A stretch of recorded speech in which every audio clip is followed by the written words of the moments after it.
Hi friends, ఇవాళ వీడియోలో మనం ఏప్రిల్లో రాబోతున్న కొత్త పథకాల గురించి అయితే తెలుసుకుందాం.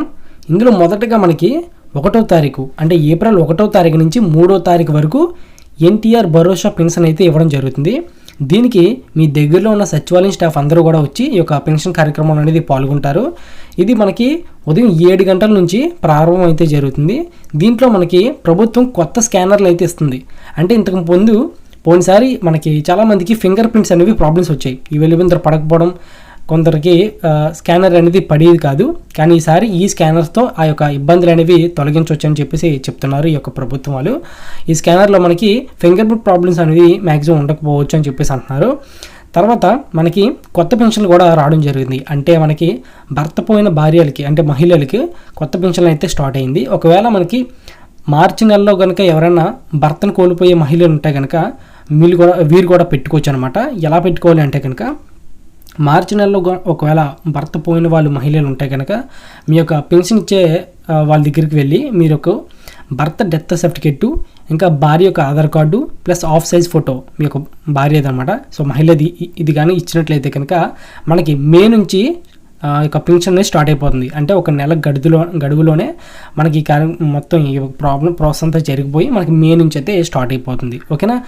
ఇది కొత్త మహిళలు ఎవరైనా ఉంటే కనుక అంటే భర్త పోయిన మహిళలు ఉంటే కనుక దీన్ని ఉపయోగించుకోండి. లేకపోతే కనుక 50 సంవత్సరాలు పైబడిన వాళ్ళు ఉంటారు కదా. సో అదే కాకుండా కొత్త పెన్షన్లు అయితే ఉన్నాయి, విద్యాంగ పెన్షన్, ఈ విధంగా ఉన్న వాళ్ళు ఉంటారు కదా.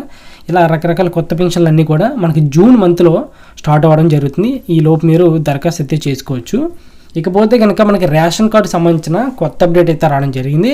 ఈ కేవైసీ అనేది ఇది ఒక పెద్ద అప్డేట్ అనమాట. ఇది మీరు మర్చిపోవద్దు. రేషన్ కార్డు సంబంధించిన ఈ కేవైసీ అప్డేట్స్ అని చేయించాలి. ఎవరు చేయించాలంటే కనుక మీ యొక్క ఫ్యామిలీలో చిన్నపిల్లలు ఉంటారు కదా, వాళ్ళకి ఆధార్ కార్డ్స్ వచ్చే ఉంటాయి కదా, దానికి ఈ కేవైసీ అయిందో లేదో అనేది మీ దగ్గరలోనే విఆర్ఓ దగ్గరికి వెళ్తే కనుక మీ యొక్క రేషన్ కార్డుకి ఆధార్ కార్డుకి ఈ కేవైసీ అనేది చేస్తారన్నమాట. ఇలా చేయకపోతే కనుక నెక్స్ట్ మంత్ నుంచి రేషన్ అనేది ఆపేస్తాము అని చెప్పేసి అన్నారు చిన్నపిల్లలకి.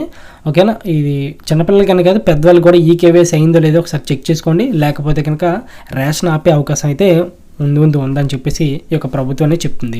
ఓకేనా. ఇది నెక్స్ట్ మంత్ కొత్త రేషన్ కార్డ్స్ అప్డేట్స్ కూడా వస్తున్నాయి. కాబట్టి అప్డేట్స్ మీరు మిస్ అవ్వకూడదు అనుకుంటే కనుక మన ఛానల్ని సబ్స్క్రైబ్ బటన్ మీద క్లిక్ చేసి పక్కన గంట మీద క్లిక్ చేసి ఆల్లో పెట్టుకున్నట్లయితే కనుక మన వీడియో పెట్టగానే మీకు నోటిఫికేషన్ వస్తుందన్నమాట. సో మన వీడియో మీకు ఎంతగానో యూజ్ అవుతుంది అనుకుంటున్నాను. ఇంకా చాలా అప్డేట్స్ ఉన్నాయి. సో అప్డేట్స్ వెళ్ళే ముందు మన ఛానల్ మీకు ఏమైనా యూజ్ అవుతుంది అనిపిస్తుంది కనుక లైక్ చేయండి. లైక్ చేస్తే కనుక మరికొంతమందికి ఇది సజెస్ట్ అవుతుంది, తెలుస్తుంది జనాలకి. ఓకేనా. ఇది ఒక ఇన్ఫర్మేషన్ అనేది యూజ్ అవుతుంది. అదేవిధంగా మనకి గ్యాస్ సిలిండర్ సంబంధించిన అప్డేట్ కూడా రావడం జరిగిందండి. సో 2వ విడత కూడా మొదలవడం జరిగింది. అంటే మొదటి విడత చాలామందికి డబ్బులు పడట్లేదని ప్రభుత్వాలు అయితే చెప్తున్నారు. సో అది ఎందుకోసం అంటే కనుక మీ యొక్క బ్యాంక్ డీటెయిల్స్ సరిగ్గా ఇవ్వకపోతే కనుక ఈ డబ్బులు పడే అవకాశం తక్కువ ఉందని చెప్పేసి అంటున్నారు. ఒకసారి మీ యొక్క దగ్గరలో ఉన్న గ్యాస్ ఏజెన్సీ వాళ్ళ దగ్గరికి వెళ్ళి మీ యొక్క బ్యాంక్ డీటెయిల్స్ కరెక్ట్గా ఇచ్చారో లేదో చెక్ చేసుకోండి. అండ్ అదేవిధంగా మీ యొక్క బ్యాంక్ డీటెయిల్స్ ఇచ్చినా సరే దానికి ఈ కేవైసీ అయిందో లేదో కూడా మనం తెలుసుకోవాల్సి ఉంటుందన్నమాట. సో అది తెలుసుకుంటే కనుక మీకు డబ్బులు అనేది వెంటనే పడిపోతాయి. సో డబ్బులు పడడంలో మాత్రం ఎటువంటి ప్రాబ్లమ్స్ అయితే లేవు. సో ఇవే ప్రాబ్లమ్స్, బ్యాంక్ డీటెయిల్స్ కరెక్ట్గా ఇవ్వకపోయినా, ఈ కేవైసీ కంప్లీట్ అవ్వకపోయినా డబ్బులు అయితే పడట్లేదని చెప్పేసి ప్రభుత్వం అయితే చెప్తున్నారు. రెండోది వచ్చేసి ఇది మనకి ఆంధ్రప్రదేశ్ గవర్నమెంట్ అయితే ప్రొవైడ్ చేస్తుంది ఈ డబ్బులు అనేది. తర్వాత 2వ ఫేజ్ అనేది ఏప్రిల్, మే, జూన్, జూలై ఈ యొక్క 4 నెలల్లో రిలీజ్ చేసుకున్న వాళ్ళకి 850 రూపాయలు అయితే పడుతుందంట 2వ విడత వచ్చేసి. అండ్ ఇదే విధంగా మనకి ఇంకొక అప్డేట్ కూడా రావడం జరిగింది. రైతు పీఎం కిసాన్ ఉంది కదా, రైతులకి పీఎం కిసాన్ అనేది కొత్త రిజిస్ట్రేషన్స్ అయితే ఓపెన్ అవుతున్నాయి అన్నమాట. సో నెక్స్ట్ మంత్ లోపు నమోదు అయితే చేసుకోవాల్సి ఉంటుంది. అండ్ ఫ్యూచర్లో మనకి 20వ విడత 2000 పీఎం కిసాన్ పేమెంట్ ఉంది కదా, 2000 పేమెంట్తో పాటు అదేవిధంగా రాష్ట్ర ప్రభుత్వం ఇస్తామన్న అన్నదాత సుఖీభవ ఈ యొక్క స్కీమ్ ఉంది కదండి, ఈ యొక్క డబ్బులు కూడా మనకి మే నెలలో రిలీజ్ కాబోయే ఛాన్స్ అయితే ఉన్నాయి అంటున్నారు. ఈ ఏప్రిల్ నెలలో అప్లికేషన్స్ ఓపెన్ అయ్యే అవకాశం అయితే ఎక్కువ ఉందని చెప్పేసి అంటున్నారు. సో కాబట్టి పీఎం కిసాన్కి ఇంకెవరైనా రిజిస్ట్రేషన్ చేసుకోవాలనుకుంటే కనుక త్వరగా రిజిస్ట్రేషన్ చేసుకోండి.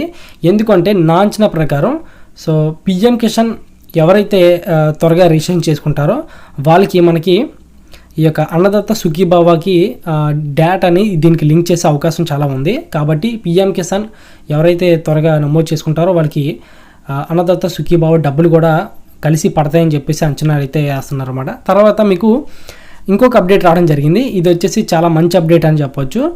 ఈ కౌలు రైతులు ఉన్నారు కదా, కౌలుకి రైతులు ఇచ్చుకుంటారు కదా, సో కౌలు రైతులకు కూడా మనకి ఈ యొక్క పిఎం కిసాన్కి ఇంకా అన్నదాత సుఖీభావకు కూడా మీరు అప్లై చేసుకోవచ్చు అనమాట. ఎలాగంటే కనుక మీరు కౌలు రైతులందరూ కూడా CCRC కార్డులు అయితే చేసుకొని ఈ యొక్క కార్డులతో మీరు అన్నదాత సుఖీభావకి అయితే అప్లై చేసుకోవచ్చు. అదేవిధంగా పిఎం కిసాన్ కూడా అప్లై చేసుకోవచ్చు అనమాట.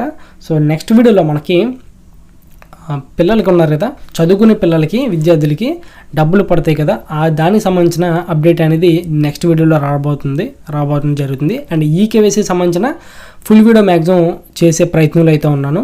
సో మిస్ అవ్వకుండా మీకు మన ఛానల్ని సబ్స్క్రైబ్ అయితే చేసుకొని పక్కన బెల్ ఐకాన్ క్లిక్ చేసి ఆల్లో పెట్టుకోండి. ఈ యొక్క అప్డేట్స్ మీరు మిస్ అవ్వకుండా మొదట అప్డేట్ పెట్టిన వెంటనే మీరు గమనించగలుగుతారు. అండ్ వీడియోకి లైక్ చేశారనుకోండి, నలుగురికి ఇది సజెస్ట్ అవుతుంది. మీకు ఏమైనా డౌట్లు ఉంటే కనుక కింద కామెంట్స్ రూపంలో తెలపొచ్చు.